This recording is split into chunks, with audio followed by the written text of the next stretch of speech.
Dan ke topik lain, kondisi cuaca panas yang terjadi di Indonesia dan tidak terkecuali di Provinsi Sumatera Selatan pada tahun 2023 ini membuat potensi kebakaran hutan dan lahan karhutlah semakin meningkat. Terkait hal tersebut, Gubernur Sumsel Herman Deru menyatakan sudah memberikan izin untuk pelaksanaan TMC atau teknologi modifikasi cuaca.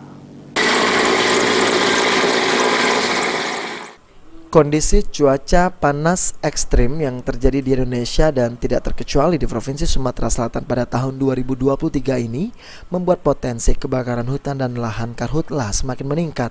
Terkait hal tersebut, berbagai upaya mitigasi pun dilakukan. Menyikapi hal tersebut, Gubernur Sumatera Selatan Herman Deru yang ditemui di sela kegiatannya pada Kamis 27 April 2023 mengatakan, jika untuk penanganan karhutlah sudah diadakan rakor nasional yang dipimpin oleh Menko Maritim dan Investasi.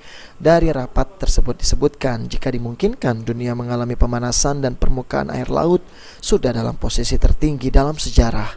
Dengan kondisi tersebut, Sumsel perlu lebih berhati-hati. Sejauh ini untuk mitigasi bencana pemanasan global, beberapa daerah seperti Provinsi Riau sudah membuat TMC, teknologi modifikasi cuaca, lantaran berlokasi di dekat garis khatulistiwa. Untuk di Provinsi Sumsel sendiri dalam hal penanganan bencana akibat suhu panas ini sudah memberikan izin, prinsip, dan rekomendasi pelaksanaan TMC, namun untuk jadwal pelaksanaan TMC diserahkan kepada pihak Badan Nasional Penanggulangan Bencana BNPB serta Badan Meteorologi, Klimatologi, dan Geofisika BMKG. Dan permukaan air laut sudah pada posisi tertinggi dalam sejarah.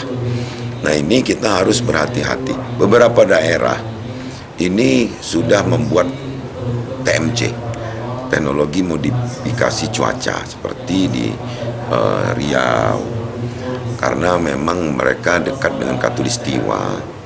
Nah, kita di Sumatera Selatan sudah merekomendasikan, tapi untuk kapan itu akan dilaksanakan TMC, monggo kepada BNPB dan BMKG yang bisa menentukan kapannya. Tapi pemerintah Provinsi Sumatera Selatan sudah memberikan izin prinsip dan rekomendasi.